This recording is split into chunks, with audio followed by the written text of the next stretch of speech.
পরিবর্তন তো অবশ্যই। আমাদের মূল বিনিয়োগ হবে বাংলাদেশের জনগণের উপর। মেগা প্রজেক্ট দিয়ে দেশের লক্ষ কোটি টাকা বিদেশে পাচার করে অর্থনীতি আর হবে না।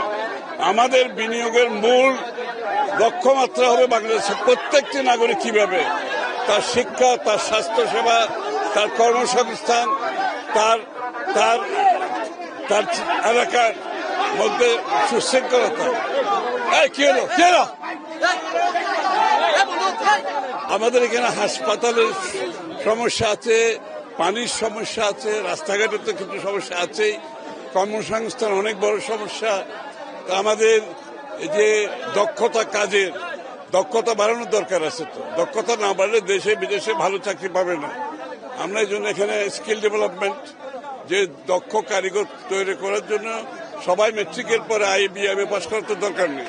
বিভিন্ন এলাকা আছে যেখানে দক্ষতার মাধ্যমে তার জীবনযাত্রার মান আরো অনেক বেশি হবে, দেশে বিদেশে সব জায়গায়। এই কাজগুলো আমরা করবো এলাকায়।